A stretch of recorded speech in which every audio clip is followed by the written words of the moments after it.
Hello student, Jai Hind and welcome you back in my class again. This is Sarita Bundra, lecture physical education, higher secondary school Raya, and um, the topic is related to the class 12th JK Bose, and we are going through the chapter 5 that is sports and environment. Students, as you know, अभी तक हमने इस chapter में जो है that is हमने introduction किया है, मीनिंग मैंने आपको बताया है स्पोर्ट्स का, and we had done with the need for environment and physical education program. Environment की क्या नीड है एजुकेशन फिज़िकल एजुकेशन के प्रोग्राम में. तो आज जो टॉपिक हम डिस्कस करेंगे आपके साथ that is essential elements of positive environment. Sports के इन्वायरमेंट को कैसे पॉजिटिव बनाया जाए और उसके कौन कौन से एसेंशियल एलिमेंट्स हैं जिन पे हमें खास ध्यान देने की ज़रूरत है. तो आज हम इन पॉइंट्स पे डिस्कस करेंगे. जैसे मैं आपको बता दूं, फर्स्ट जो है पॉइंट, मैंने कुछ इम्पॉर्टेंट पॉइंट्स यहाँ पे लिए हुए हैं जो कि बहुत इम्पॉर्टेंट है हमारे स्पोर्ट्स के इन्वायरमेंट को पॉजिटिव बनाने के लिए. First is safe drinking water, then clean air, sanitary surroundings, then low level of noise and low level of radioactive radiations. ये सारी चीज़ें का क्या मतलब, इनके होने से क्या हमारे मतलब क्या नुकसान है और क्या आपको बेनिफिट्स होंगे, ये किस लेवल तक होनी चाहिए, नहीं होनी चाहिए, ये सब हम इसमें डिस्कस करेंगे. तो हम सबसे पहले जो डिस्कस करेंगे वो करेंगे that is safe drinking. Safe drinking water में अगर हम बात करें तो as you all know that water is the basic requirement for man, not only for man, it is for all living things, right. Without it we cannot live in the universe. It is required for the metabolic activities of the body. अब यहाँ पे metabolic activities क्या हैं वो मैं फिर कभी किसी दिन आपके साथ डिस्कस करूँगी किसी नेक्स्ट चैप्टर में. तो पहले आपको बेसिक ये होना चाहिए कि क्यों ज़रूरी है, हमारी बॉडी में कितना % जो है वाटर रहता है. It is also necessary to carry out the circulation of blood in the body. हमारी बॉडी का जो ब्लड सर्कुलेशन है उसके लिए वाटर बहुत ज़रूरी है. देन कितना % है हमारी बॉडी में वो मैं आपको बता रही हूँ. That is body contents about 55% of water. Then इसके अलावा जो है इन इट्स एब्सेंस, अगर ये नहीं हो हमारी बॉडी में या इसकी कमी हो जाए तो क्या क्या प्रॉब्लम्स होती हैं. जैसे ब्लड जो है आपका थिक हो जाता है, ब्लड सर्कुलेशन में प्रॉब्लम होती है, एंड देन डिफरेंट न्यूट्रिएंट जो है हमारी बॉडी में उनकी सर्कुलेशन में प्रॉब्लम होती है. और शॉर्टेज ऑफ वाटर जो है दैट इज़ वो डिहाइड्रेशन करता है बॉडी में.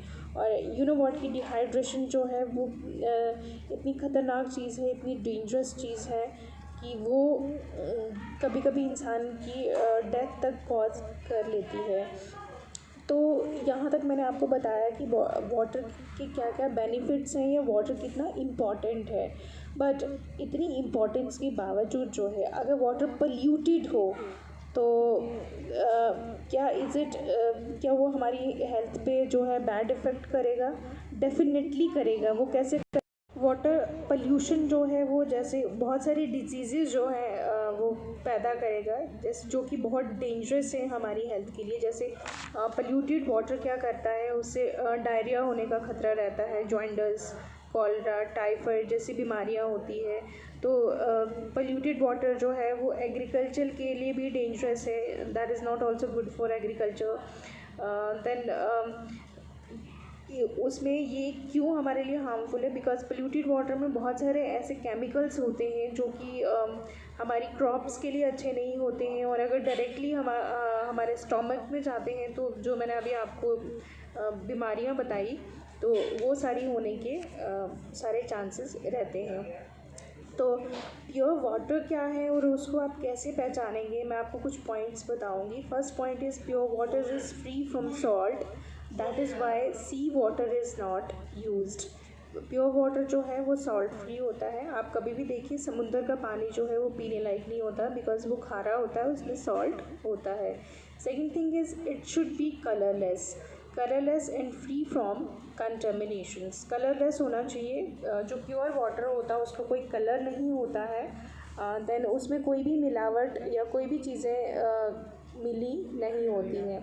Then it should be free from toxic contents such as lead, mercury, etc. as they create toxic effects in human body. ये टॉक्सिक जो कंटेंट्स हैं उनसे फ्री होना चाहिए.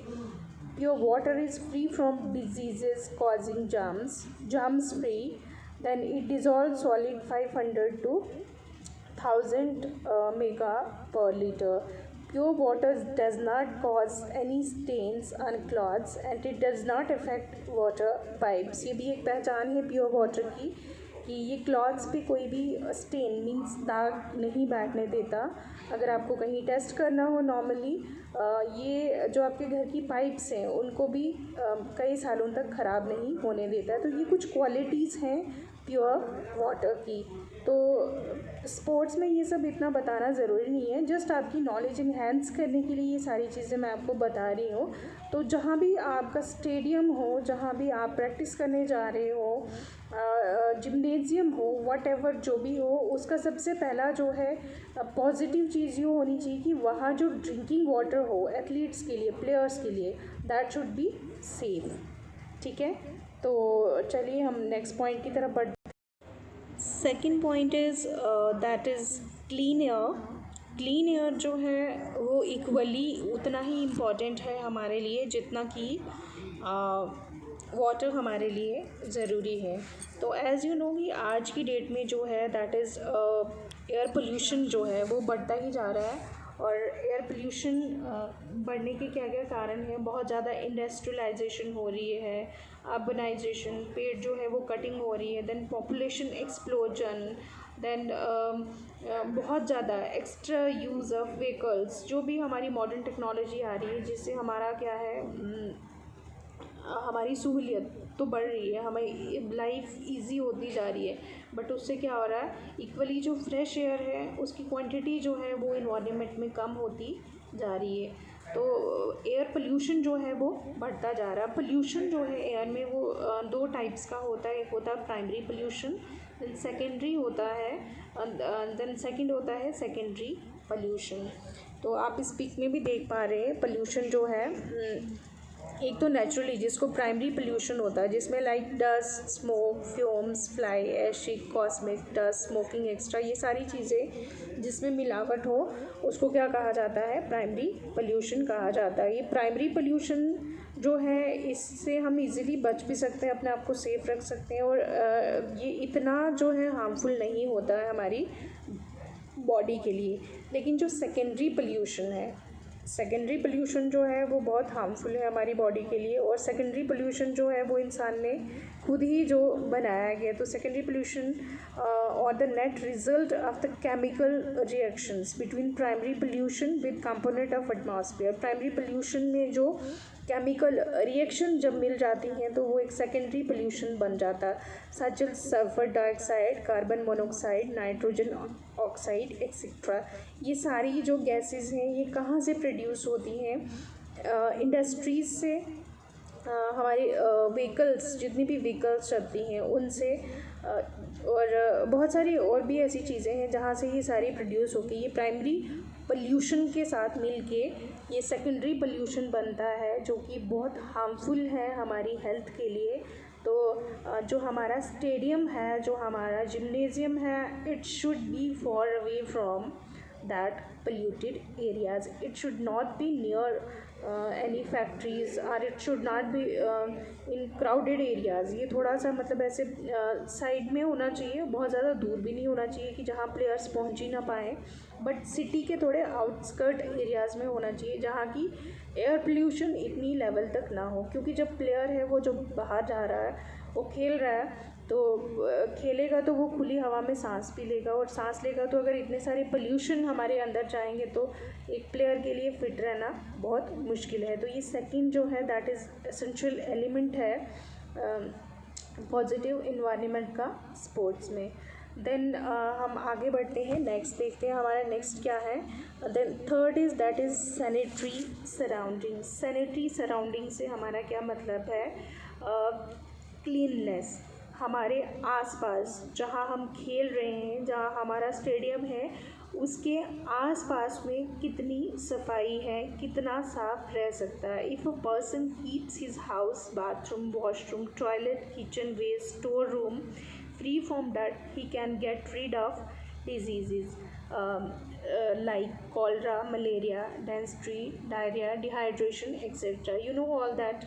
कि अगर हम अपने हाउस को, हमारे आसपास को क्लीन रखते हैं तो हम सब इन बीमारियों से बच जाते हैं.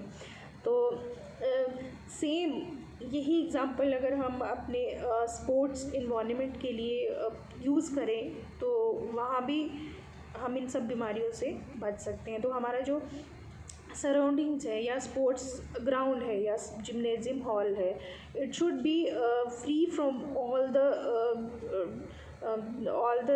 That bad things like that polythene bags, plastic, empty bottles, then waste cloths, plant ware, iron pieces, copper pieces, मतलब जो भी आप बोलोगे कि एक गंद का जो ढेर होता है हमारे आसपास में हो, कहीं आप देखते हो या कहीं भी देखते हो या कहीं जहाँ पे ये म्यूनसिपलिटी का कोई ऐसा एरिया होता है कि जहाँ पे जाके वो जितना भी वो गार्बेज है, जितना भी गंद है उसको स्टोर करते हैं, उस साइड में कभी भी स्टेडियम या कभी भी स्पोर्ट्स का कोई भी ऐसा एरिना नहीं होना चाहिए. ठीक है. Then next point is low level of radioactive radiation. और रेडियो एक्टिव रेडिएशन एक ऐसा पोल्यूशन है जो आपको दिखता नहीं है, बट ये सभी पोल्यूशन से ज़्यादा डेंजरस होता है. ये दिखता नहीं है आपको एयर में, इसको आप ऑब्ज़र्व नहीं कर सकते, बट होता है. जैसे फॉर एग्जांपल किन किन चीज़ों में रेडियो एक्टिव ये रेडिएशंस होती है मैं आपको बता दूं. Like signals from mobiles towers are the agents of invisible pollution and they can travel far away from its sources. Beside electromagnetic radiation, term television, refrigerator, air condition, mobile phones, and ये जो इन सभी जिन चीज़ों का मैंने नाम लिया है, यहाँ से सारी रेडियो एक्टिव जो है वहाँ से पोल्यूशन होता है. दैट इज़, मैंने जैसे आपको पहले ही बताया, it is invisible but it is very dangerous for our mental health. ठीक है. ये इससे कोई कॉलरा नहीं होता है, फीवर नहीं होता है जो मैंने पीछे आपको बीमारियाँ बताई, डिहाइड्रेशन नहीं होता है, बट ये हमारी मेंटल हेल्थ के लिए बहुत बुरा असर करता है. बिकॉज इसमें यूवी जो रेज निकलती हैं वो हमारे मेंटल हेल्थ के लिए बिल्कुल भी अच्छी नहीं होती हैं. तो स्पोर्ट्स स्टेडियम जो है, it is not near to like any tower जो है इस टाइप के उसके पास नहीं होने चाहिए. कोई मोबाइल फैक्ट्री नहीं होनी चाहिए, कोई ऐसा नहीं होना चाहिए. तो इन सभी चीज़ों को देखते हुए जो है हमें क्या करना चाहिए, अपने स्पोर्ट्स स्टेडियम को या स्पोर्ट्स ग्राउंड को या कोई भी ऐसा इंस्टीट्यूशन है उसको डिज़ाइन करना चाहिए. तो ये कुछ थे essential elements of positive environment.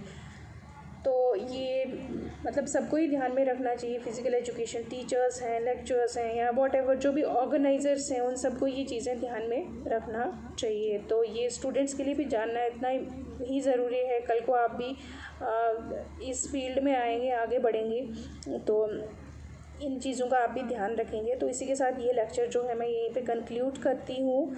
And next जो है मैं आपके लिए लाऊंगी रोल क्या है इंडिविजुअल का, मतलब इंडिविजुअल क्या क्या कर सकता है इन सारी चीज़ों को इम्प्रूव करने के लिए. That topic would be the role of individual in improvement of environment for prevention of sports related accidents. ठीक है. तो इसी के साथ मैं अपने लेक्चर को यहीं पे कंक्लूड करती हूँ. Bye bye, have a nice day and जय हिंद.